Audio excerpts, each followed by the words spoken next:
Hello नाज़रीन। तो दराड़ की अगली किस्त में आप देखने वाले हैं कि सज्जल को ये इत्तला अपनी माँ के ज़रिए मिलेगी कि इरहाम माँ बनने वाली है। ये ख़बर सज्जल पर क़यामत बनकर टूटेगी, क्योंकि वो तो यही समझ रही है कि उसने शहीर अहमद के साथ जो नाजायज़ ताल्लुकात कायम किए हैं, तो उसने शहीर अहमद को फ़तह कर लिया है। अब शहीर अहमद अपना और इरहा का ताल्लुक़ मज़ीद नहीं चलाएगा और सज्जल को उसकी ज़िंदगी में शामिल करेगा।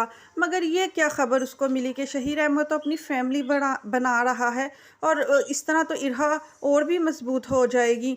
ये बात सुनकर वो जले पाँव की बिल्ली की तरह पूरे घर में फिरती है और बार बार शहीर अहमद को कॉल्स करती रहती है। उसके अंदर बेहद बेचैनी भरी हुई है, मगर शहीर अहमद काम की मसरूफियत की वजह से उसकी कॉल पिक नहीं कर पाता। सारा दिन कॉल मिलाते रहने के बाद आखिरकार उसका राब्ता शहीर अहमद से हो ही जाएगा। तो वो उसको कहेगी, बाप बनने की खुशी में तुम मुझे भूल ही गए हो। सारा दिन से तुम्हें कॉल्स करती चली आ रही हूँ और तुमने मुझे मुकम्मल तौर पर इग्नोर किया हुआ है। तो तब शहीर अहमद उसको कहेंगे कि ऐसी बात नहीं है, काम की मसरूफियत की वजह से मैं कॉल पिक नहीं कर सका। तो इरहा जो है वो अहमद को खूब बातें और सलावातें सुनाएगी कि तुम अपनी फैमिली मुकम्मल कर रहे हो और यहाँ तुमने मुझे भी लटकाया हुआ है।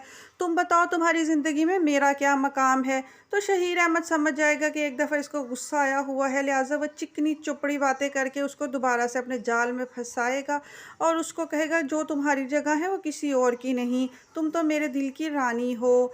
और उसको खूब सारी शॉपिंग करवाएगा और तोहफे तोइफ ले कर देगा, क्योंकि शहीर अहमद ये बात जानता है कि सज्जल जो है वो ऐसी लालची तबीयत की लड़की है कि ऐसी मटीरियलिस्टिक चीज़ों से ही खुश हो जाएगी और बहल जाएगी। और ऐसा ही होता है। सज्जल ये सारी चीज़ों में इस कदर खुशी हो जाती है कि वो असल टॉपिक भूल ही जाती है।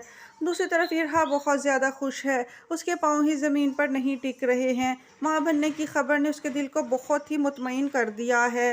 वो इस बात से खुश है कि वो और शहीर अपनी ज़िंदगी में बड़े खूबसूरत अंदाज से आगे बढ़ रहे हैं। उस बेचारी को तो अपने धोखेबाज फ्रॉड शोहर का पता ही नहीं चल रहा। अगली आने वाली एक साथ में आप देखेंगे कि आखिरकार ये हकीकत खुलने लग जाएगी, मगर तब तक इरहा शहीर अहमद के बच्चे की माँ बन जाएगी और वो ये सोचकर परेशान रहेगी कि शहीर अहमद की इन हरकतों का उसके बच्चे पर क्या असर पड़ेगा। मगर शहीर अहमद को किसी बात की कोई परवाह नहीं होगी।